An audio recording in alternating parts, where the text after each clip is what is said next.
இதுதாங்க நேந்திரம்.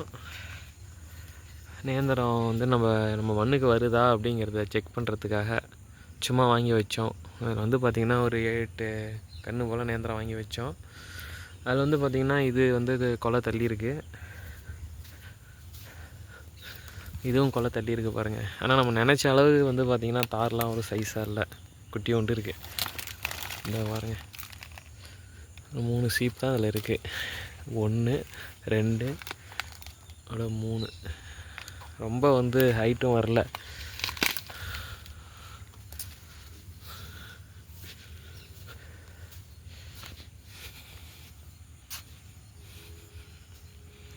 இதுவும் நேந்திரம் தான்.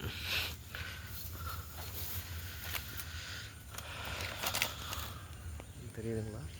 இதுதான் ஃபஸ்ட்டு வந்து தார் தரல நேந்திரம்.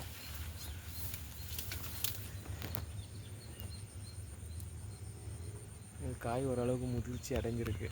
எப்போ பழுக்குன்னு தெரியல. இது எப்படி பழுத்ததை வந்து நம்ம கண்டுபிடிக்கணும் அப்படிங்கிறதும் தெரியல. இது மரம் நல்லா ஹைட்டு போயிருக்கு பாருங்கள்.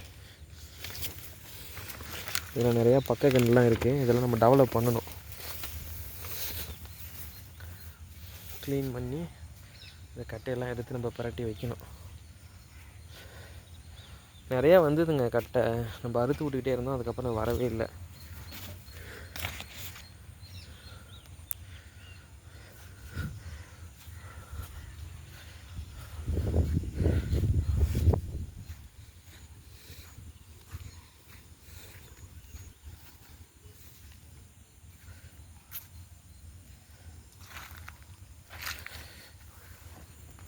பார்க்கலாம் பார்த்திங்கன்னா வெளிர் நிறமாக இருக்குது, சத்து பத்தாத.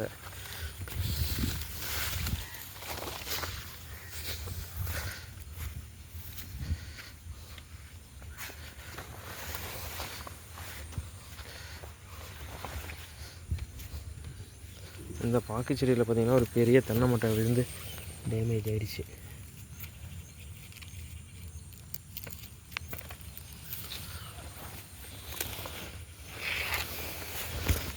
என்ன புல்லுன்னு தெரியல, நல்லா கலர்ஃபுல்லாக இருக்குது.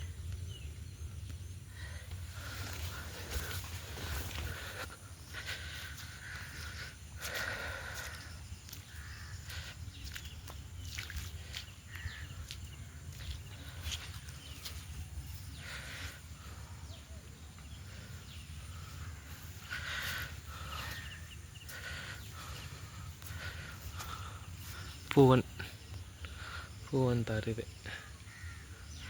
அது தேன்.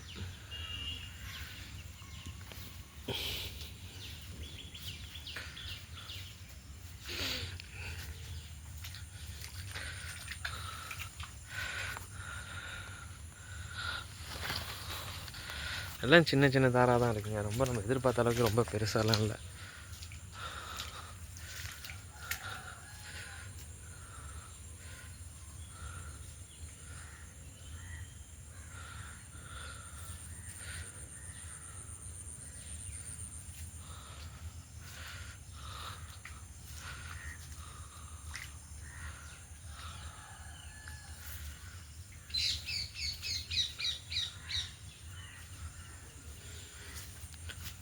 இதெல்லாம் அடுத்தடுத்து பூ வரும். இது கதலி, ஏலைக்கு, ஏரியாவுக்கு தகுந்த மாதிரி வந்து இதோடைய பேர் சொல்கிறாங்க. சைஸ் வந்து பார்த்திங்கன்னா புழுக்கையாக இருக்கும். இது வந்து மருத்துவ குணம் இருக்குது அப்படின்னு சொல்கிறாங்க. அடுத்து இது பூ வந்துடுச்சு. நான் பாருங்கள், இதை ஜூம் பண்ணி காட்டுறேன்.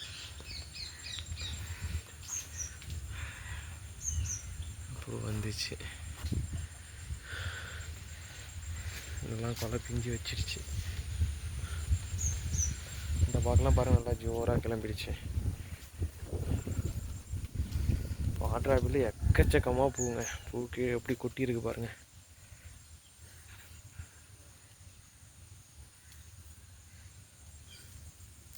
தென்னம்பிள்ளெல்லாம் நல்லா இருக்குது, எதுவும் குறை இல்லை. எந்த கண்ணுமே டேமேஜ் இல்லை. இதை பாருங்கள், நேரில் இருக்கிறதா இந்த கண்ணெலாம் பார்த்திங்கன்னா நல்லா ஹைட்டு வளரும் போல். அது மாதிரி ஆக்சுவலாக வளரக்கூடாது.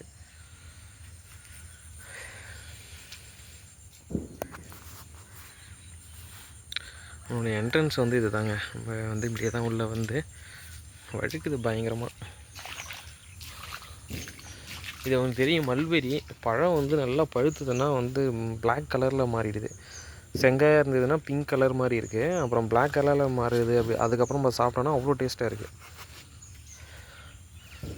ஒவ்வொரு வாழை மரத்துக்கிட்டையும் ஒவ்வொரு பாக்கு செடி இருக்குது பாருங்கள். இது வந்து தென்னை, இது பப்பாயா.